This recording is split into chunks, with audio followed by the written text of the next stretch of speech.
Well, welcome, Dean Iman Hakim. We're so glad to have you here in International Exchange. I'm looking forward to the opportunity of getting to know you more and how you're thinking about your work in global ways. It is my pleasure being here, and thank you for inviting me. I understand you're Egyptian. Yes. Were you born in Egypt? Yes. Can you tell us a little bit about what that was like? Yes, sure. Well, I was born in Port Said, which is a Mediterranean city on the Mediterranean Sea.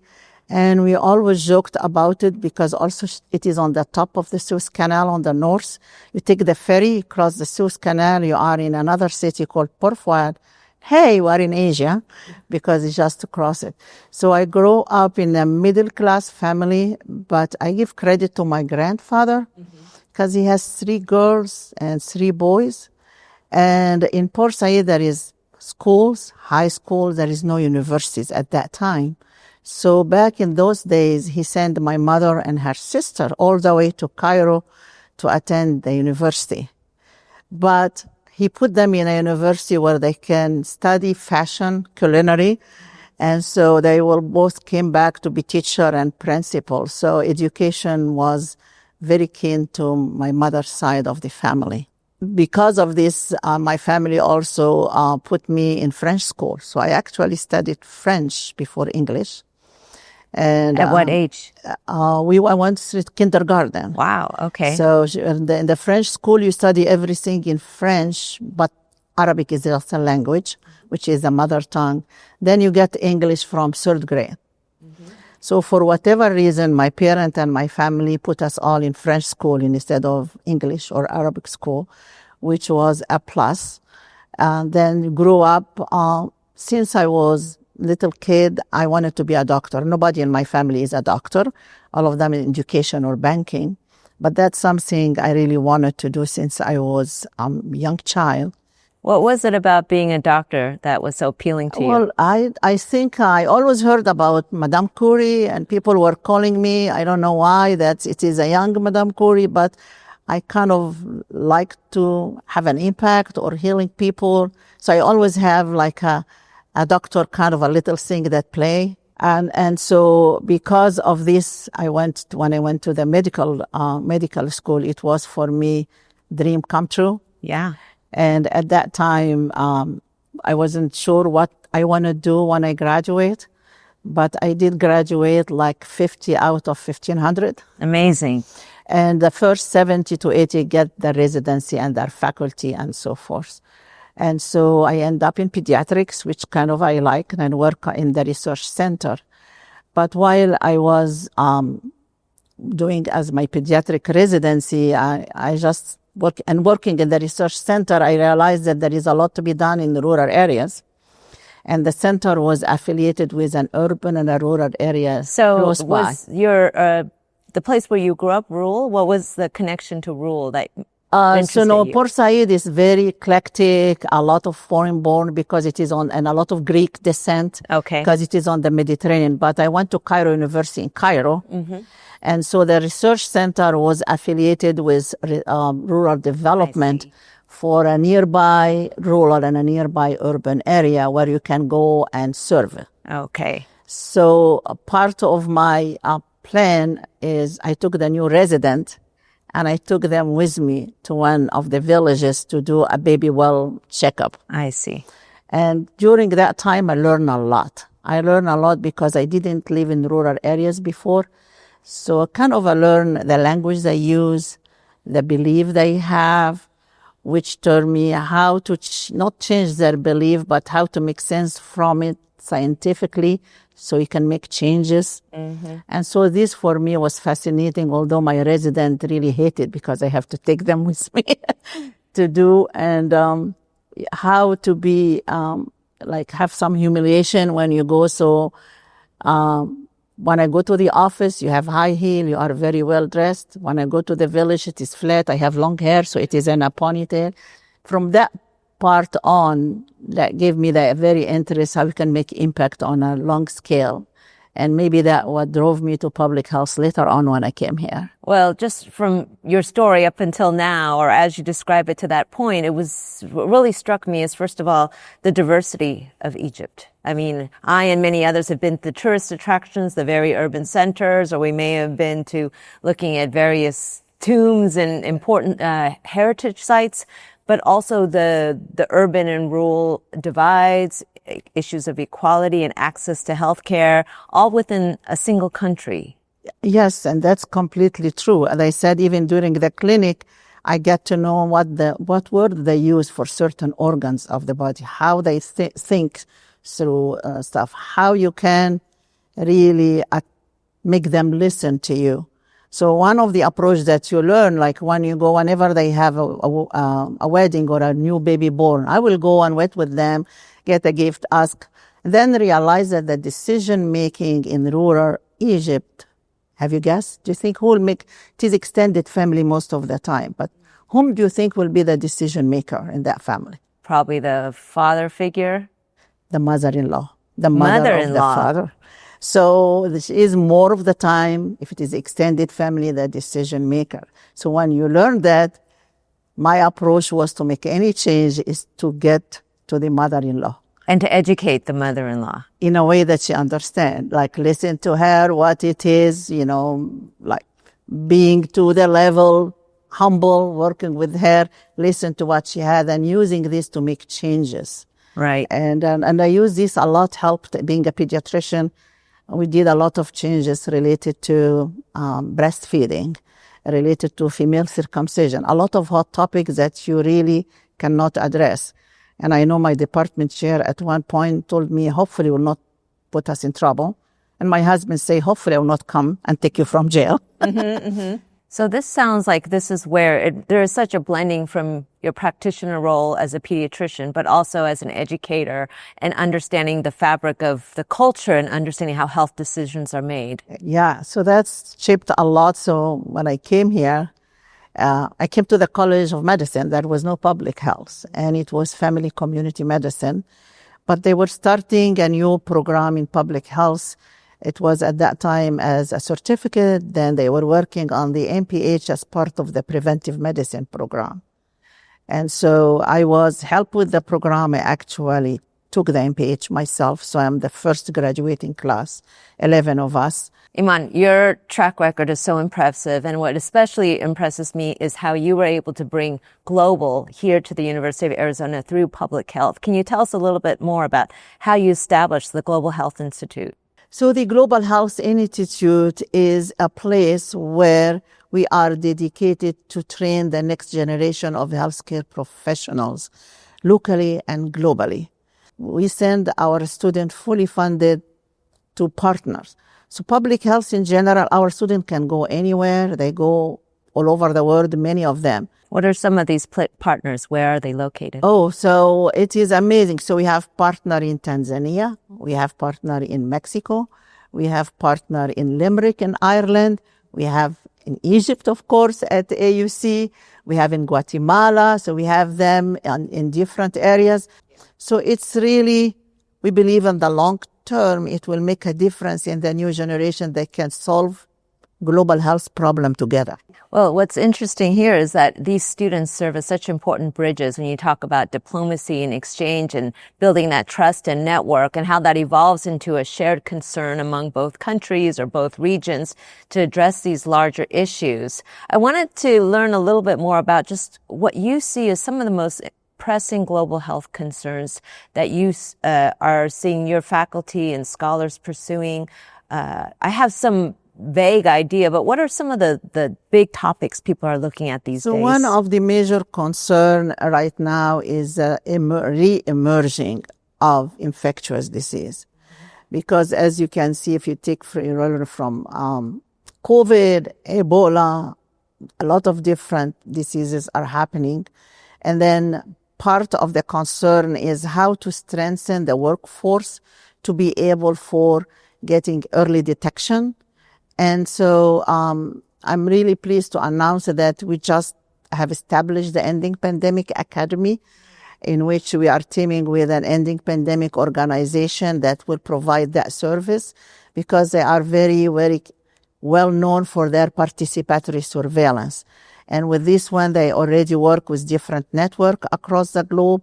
They have module for training, how to train and how to get teams together. So this will be starting on July 1st with different modules. So that training will be available across the university, but also the service is globally. And we are right now expanding, and it is free. So because the students, so we have a student to work with the Philippines to expand. We are connecting them with the Middle East. We are working with different areas so that everybody have access to the data, can get predicted more, and be able to learn more about the emerging pandemic. The other thing that is concern for everybody, again, the continuous changing of the environment with the heat and with the flood, and how to build the resilience community, how to work around that. So that's also a concern around the globe. And the third one is the emergence of AI and what will be the implication of artificial intelligence in our area will be in healthcare, in population health, and the tools. So how is AI changing the public health sector or scholarship in public health? So now AI, to start from all of the digital epidemiology, you heard about epidemiology, how to collect data. So part of it, how with the digitalization, how to use a cell phone and all of this to capture what is happening on real size, on real time, But also with all of the AI and the prediction of disease, how to use them for fall prevention by using sensor. So there are different areas, and we hired 2 faculty so far into this area to try to see how we can use the tools and the technology to have impact on a whole population related. Going back to your commitment and really understanding diverse settings and cultures and understandings, because I think sometimes those from the outside may assume, well, we have this knowledge and we'll just put the same knowledge and stamp it all over the world, but really does require a real cultural understanding of how information is received, processed, or even accepted. Mm-hmm. And so there must be also some nuance in how we're trying to educate the world and provide them with best practices and opportunity. That is 100% true. Because sometimes we go and we think we are the expert, and from our point of view, we can do great stuff. But for our disappointment, they will not work. And because we didn't take the time to see what is norm here might be norm in another place. And I always, when I used to teach, I use a very good example that is true and happened when I was in Egypt. So there was one of the villages, they don't really have latrine, like a basic thing. So a group, and they come, they spend so much money, and they actually did a great facility of very state-of-the-art latrine for people can wash and so forth. But after 6 months, it has not been utilized. People didn't even bother to go. And that was told to us from the one who actually did it. And they didn't know why. So then they went and find out why the people are not using. They thought about everything. It is male separate from female for a culture. But what it turned, the location, what they put it, is the location when Egypt mainly is a Muslim country. So the location they put it is where people pray towards. So they didn't want to pray toward a place when people go to do their business. So that's why it was not utilized. They didn't bother to ask. So they have a great facility that has not been utilized and have to repurpose to something else. I think oftentimes in the United States, we think of subject matter experts or disciplines really being of relevant to the local and in some ways even bordered within our own state. Clearly, we have immense needs here within our own state. How do you see some of what you're doing and what public health as a college is trying to achieve? How does that all transcend borders? Why should we even extend it beyond borders?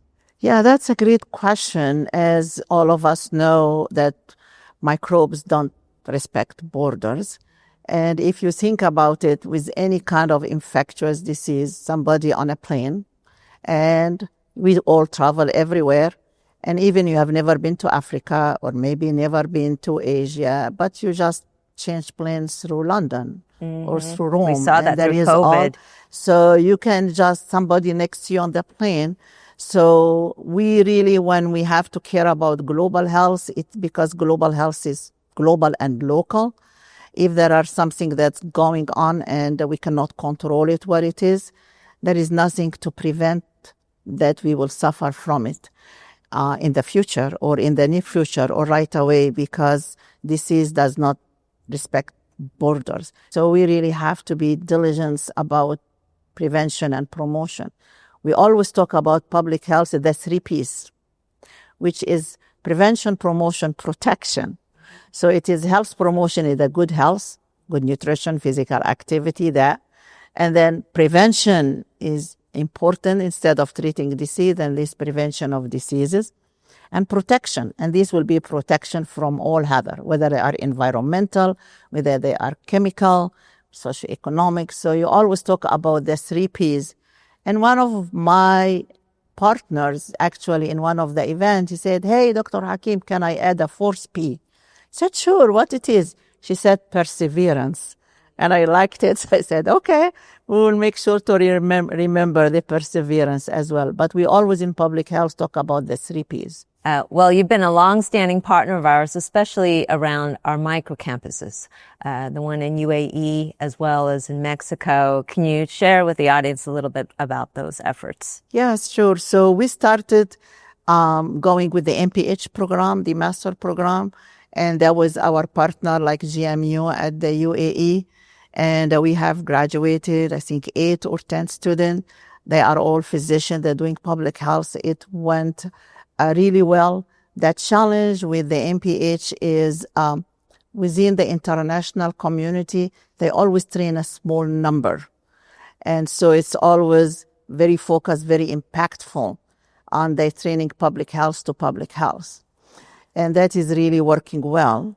However, we just realized that for the new generation, it is really great to have an interprofessional approach to microcampus. So our undergraduate microcampus approach is different. It is actually teaming public health with any healthcare profession or major.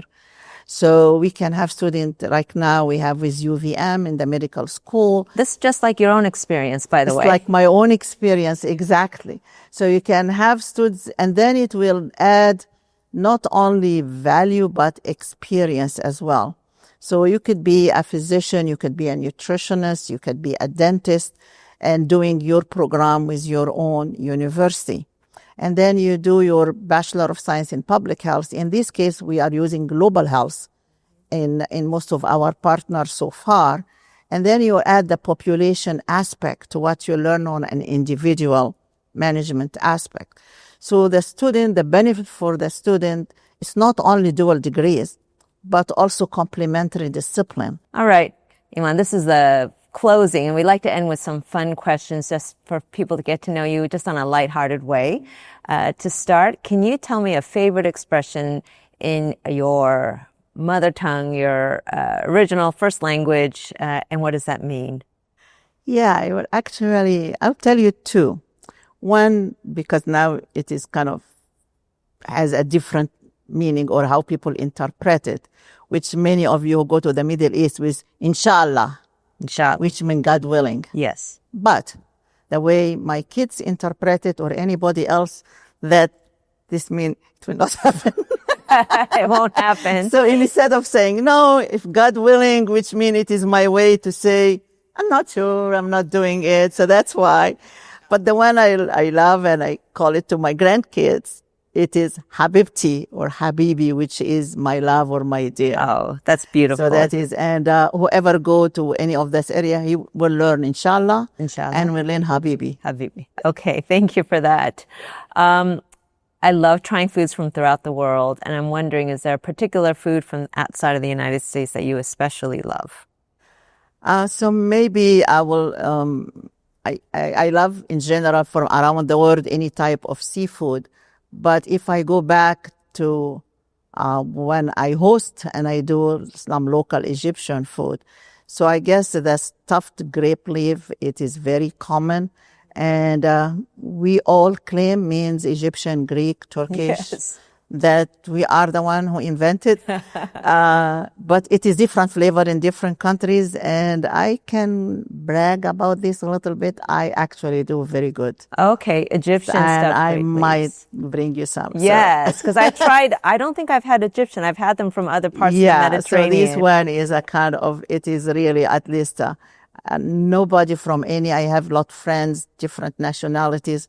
So this is one of the meal that they all agree it is one of the best. Okay, my mouth is already watering thinking so about it. Yeah. I know you've traveled quite a bit, probably even more than I have, but of all the places you've been to, is there a place you especially look forward to returning? Returning, if you asked me this a year ago, I would say Prague. Prague. But now I would say Prague and Yokohama.